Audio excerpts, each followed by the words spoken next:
Welcome to The Crunch with Crib Creative. I'm Jess, and each week we're going to be diving into the stories of some of Perth's best agents and business people, how they got where they are, and what they learned along the way. Mark Sinclair is the Managing Director of Real Estimations, a business brokerage specialising in valuations and consultancy services for the real estate industry. Mark founded Real Estimations in 2012 and since then has quickly expanded his service offering across Australia. We wanted to get Mark in to chat about the current real estate climate in Australia and his observations of the difference between the Perth market and the Sydney market. Welcome to The Crunch, Mark. Thanks, Jess. So to get things started, can you just give us a little bit more of an idea of Real Estimations and what you do there? Yeah, we've got a business that specialises in brokerage, advisory and consultancy services to the real estate, strata and commercial industries. So we cover all of it. And it actually was spawned out of my days in franchising when we were out trying to sell franchise businesses. And it became very evident at that stage there was nobody inside the Perth market that understood the processes involved with valuing a real estate agency, selling it inside the industry. Mm-hmm. So it really spawned from the fact that there was nobody in the WA market and it springboarded from there. Yeah, right. So you mentioned it spawned from your days in franchising. Can you give me a little bit more of a background of where you were at before Real Estimations? Sure, Jess. My background is predominantly in the real estate space. Mm-hmm. I worked in the world of real estate franchising. I've owned 2 offices. I was estate manager for LJ Hooker for 5 years and saw the group grow very rapidly in WA during those 5 years. Mm-hmm. I then was the master franchisor for Roan & Horn. And in those days, Roan & Horn was quite a small group. We really spent a lot of time understanding the value proposition inside that franchise offering, and we grew it from 3 offices to 20 offices and sold the business back to the Roan & Horn family. Yeah, right. So what pushed you to move out of being within real estate to brokering?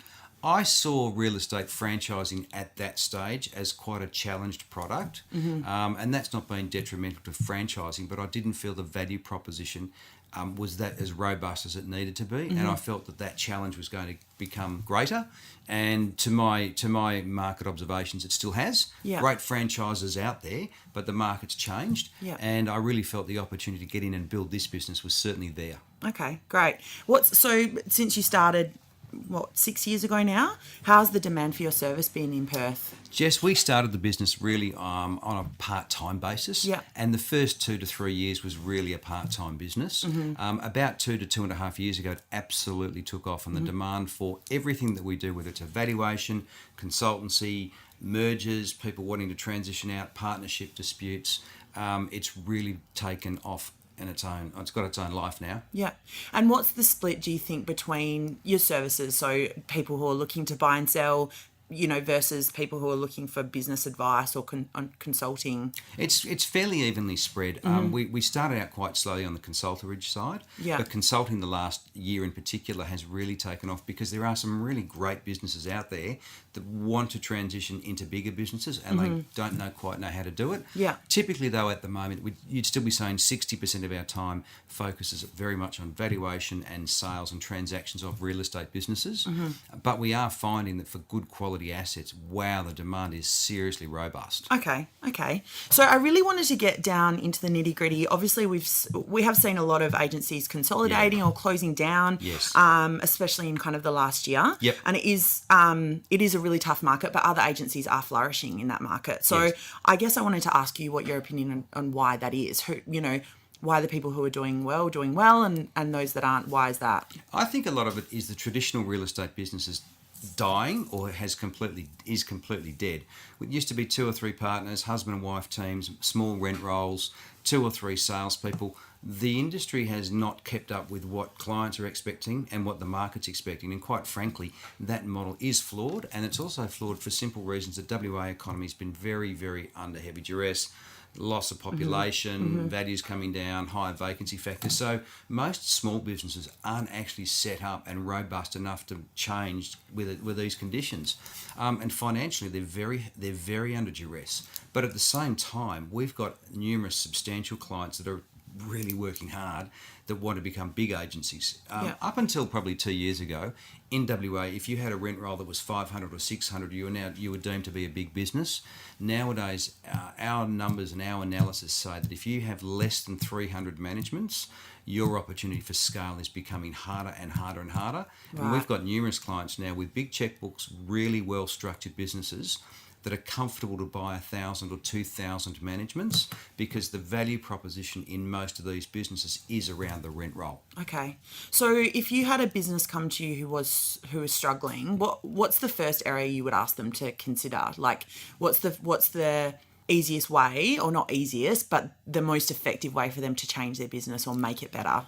We find the biggest problem in the whole industry, to be honest with you, Jess, is that most real estate agencies don't have their business accounts set up like a business. They have them set up as a real estate agency. Yeah. So we ask to look at their profit and loss accounts and their balance sheet to get an understanding of what's going inside their business financially. Mm-hmm. Typically, those accounts have been poorly structured and don't reflect what a modern business looks like. Mm-hmm. So we really need to know what's happening on that side in conjunction with their rent roll, in conjunction with their staffing structures. So we look at those three, and we can see quite quickly whether the business has upscale, what are they wanting to do, how are they proposing to achieve it, do they have the resources, both financial and personnel, to be able to push through. And unfortunately, in lots of cases over the last 2 years, in the Perth market, that's been no, they haven't, and we're starting to see the similar sort of challenges occurring in the Sydney market. Right. Okay. What is your opinion of the Perth market at the moment? What do you think it looks like? I think we're at the bottom of the... We've come through 4 very hard years here in this market, and we're starting to bounce along the bottom. There are probably some green shoots, but that's more green shoots in relation to turnover of transactions. Until the WA economy becomes much more robust with a lot more people in it, I think we're going to bounce along the way we are at the moment, albeit we're going to see volumes of transactions improve. We're going to see greater buyer activity, but a lot of it's going to be dictated across the country, not just WA, but of what happens with the banks in regards to interest rate movement. That has the potential to kill the market. But conversely, those agents that have been active and survived quite well for the last 2 to 5 years, they will do really well. But the secret to their ongoing success is understanding, and this is our mantra, you are running a business that provides real estate services. You're not running a real estate agency. And to follow on from that, if a principal gets that philosophy, they're doing really well.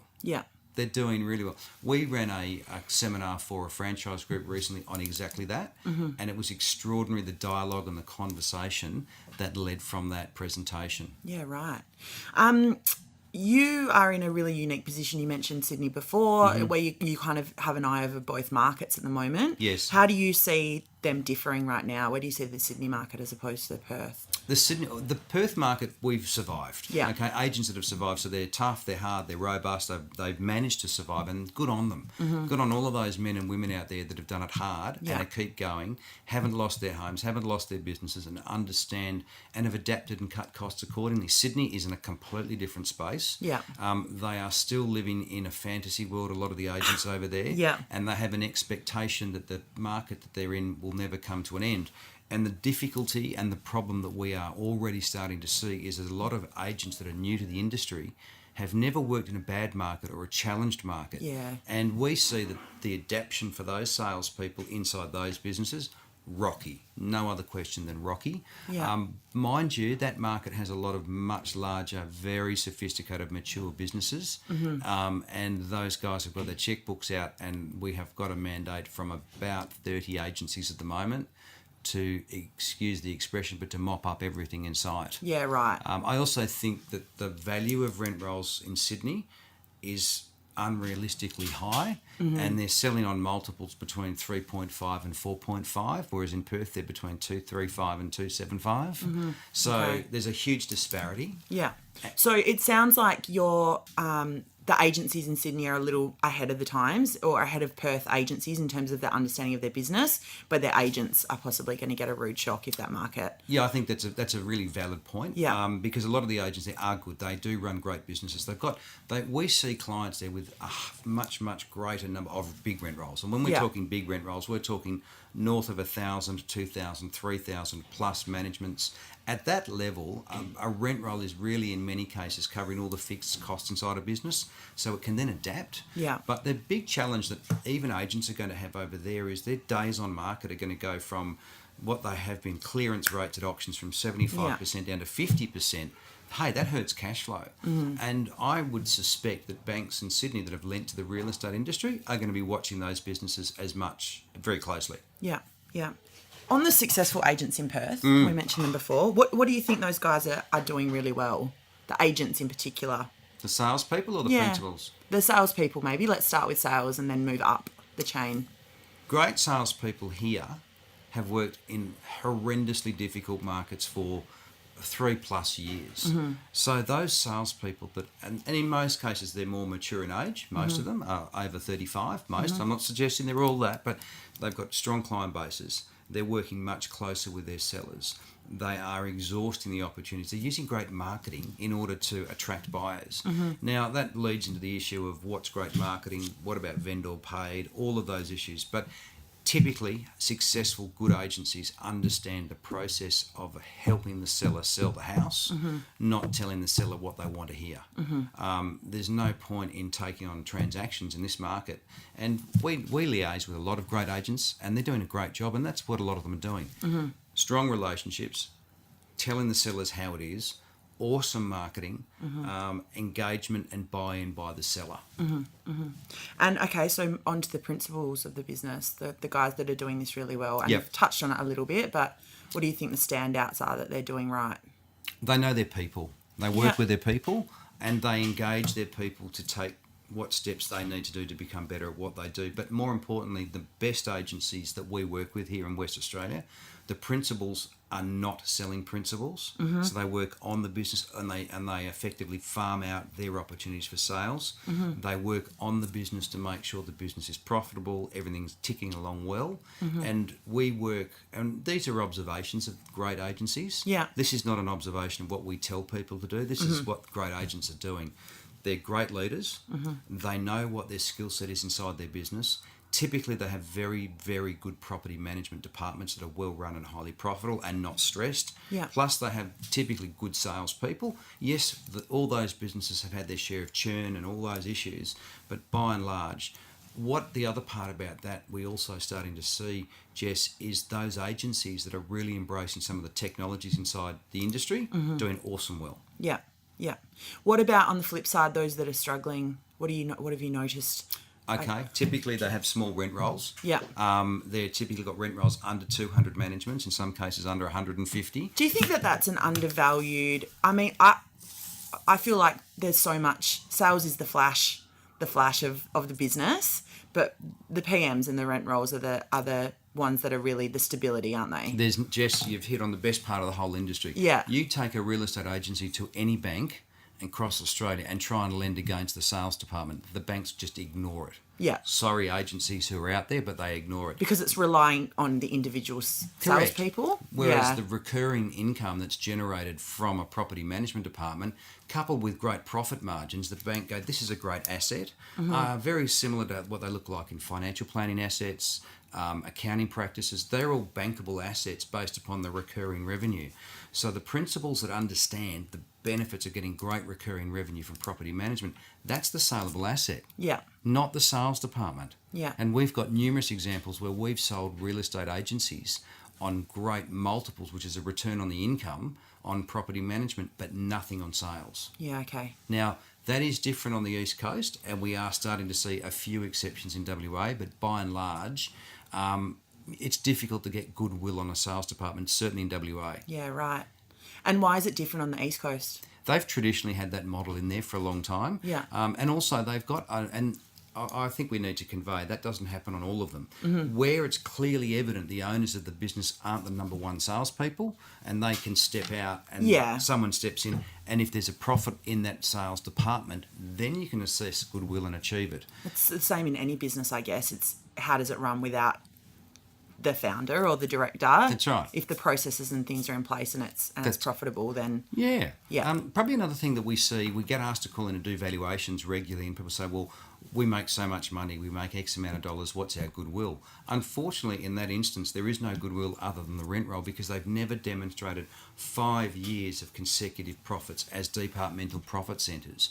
So those businesses that separate sales into one lot of properties, one lot of profit centre, and then sales and property management doing the same, and articulate sales and property management, both profit centres, then we can put our hands on our heart and we can adopt a fair price based upon that. And we've just recently been involved with a transaction in the Perth market whereby we were able to provide the seller an offer of 3.5 times earnings on their profit out of their rent roll, and that's very rare. Yeah. And that's a price point of around $4 million.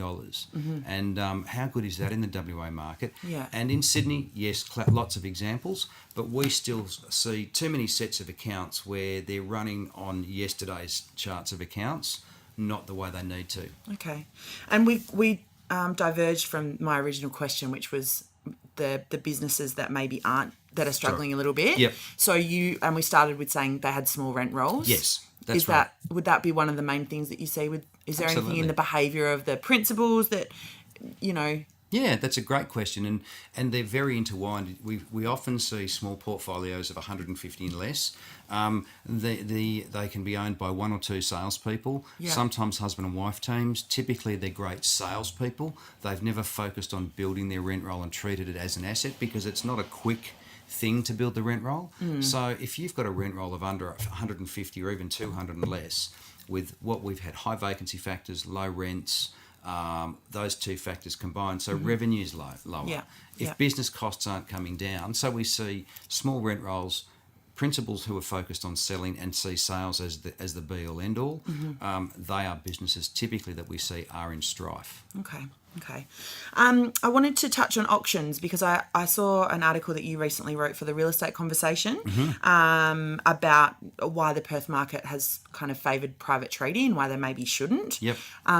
Why would you recommend embracing auctions? Look, I think the market has certainly turned, and there's a greater acceptance of auctions, and there's a greater understanding of auctions. One thing in WA, in the last 5 to 6 years particularly, we've seen not an explosion, but coming out of some great auctioneers who are very good at doing it, but we still see far too many salespeople that essentially don't understand the process properly. So they gloss over it with their potential vendor. They aren't giving the vendor the option of having an auction, and they need to do so. Yeah. Simply because it is a pure, transparent method of selling. The private treaty system in West Australia is absolutely fantastic. The documentation, it's very well structured, and everybody involved in that process, from the Law Society, the Real Estate Institute, to the Department of Commerce, everyone's put together great documentation. In one respect, it's almost been too good, and it's a lazy person's way of being able to market a home. But when your property's up for auction, it's up for a fixed period of time. It's on the market for somewhere between 3 to 4 weeks. It's got huge numbers of exposure. Buyers are forced into making a decision quickly. It's unconditional. So sellers of properties, and I still don't believe that real estate agents have been trained well enough in presenting auctions as a method of selling. Do you think it's also public perception? Because I feel like as a seller, maybe it seems riskier almost. There's always there's been a perception in WA that it works in expensive areas. Yeah. Auctions only work, in inverted commas, in expensive areas. Well, that's big load of bovine excrement, because I've been involved and seen lots of auctions at the other end of the scale. It all comes back to, I think back to your question, the perception. Yes, I think that perception's there, but I think it's changed. And a lot of that's to do with TV shows. Yeah, that's true. Yeah. TV reality shows and auction shows and all of those things in the last 7 or 8 years are gradually changing people's perception. The funny thing about auctions in WA is that people say they cost too much. And the reality is the cost of the auction is the auctioneer's fee, which is between $500 and $1,000 typically. They can vary either side of that, but that's what they have. So the auction actually costs that. The rest of it's a bloody good marketing campaign. Yeah. And if you're committed to selling your house, have some skin in the game. If you don't have skin in the game, how committed are you to sell your house? It's certainly not the cost of the agent, to carry the cost of advertising and marketing your house. The agents don't own it. Yeah. So, if sellers are serious, jump on board and be committed to the process. Mm-hmm. It actually will cost you $1,000 more than a great marketing campaign. Yeah. And if you don't wish to invest in a great marketing campaign, I'd like to know if you're committed to selling your house. Before we started recording, we're chatting about real estate agents' fees. Yes. And how they're dropping. Yes, they are. And so I guess it's a matter of agents selling, as well as, they have to get VPA and they have to be able to sell their commission. Absolutely. So it's a challenge, I guess, that they're facing and will increasingly do so as to selling that, selling their services. I recently attended a seminar in Sydney on the future of where one major organisation perceives both selling fees for sales properties and property management fees. Mm-hmm. Very, very scary statistics. They feel that the advent of technology is going to drive fees south, plus changing market conditions. If fees drop a great deal more than where they're currently at, because they're marginal anyway, I see that small businesses are just going to absolutely disappear. Mm-hmm. Because if fees come down anywhere between 5 to 10% or anything more than that, the margins in the sales office is so skinny, they're going to be actually behind the 8 ball. And unless salespeople have got the ability to get 100% vendor paid and negotiate a fee north of 2%, their business could struggle. We've seen typically, this is really scary when you break down a sales department, and I'm just using this as an example, we've seen sales departments' profit margins between -3 and +10%, and businesses don't know they're actually running at somewhere between 0 and 4%. Yeah. So why on earth would you put up with all that stress and aggravation and cost to make 4%? Mm-hmm. It just doesn't make sense. Yeah. So the agent of the other good thing which is happening in the WA market and in the Sydney market is that new both education processes and employment conditions are meaning that I believe we're going to have less salespeople but better qualified people. Yeah. And that means I think less competition is better for the consumer, and I think it's better for the industry. What are your thoughts on the push to make real estate a profession? Do you think that's going to increase the value proposition and enable agents to increase their fees?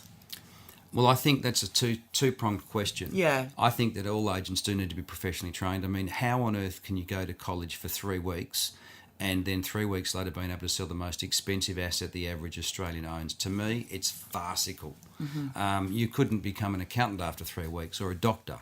So you're dealing with an enormous asset class, and in many cases there's great enthusiasm for people, and by and large they're great people. But sometimes I think they're underqualified when they're coming out.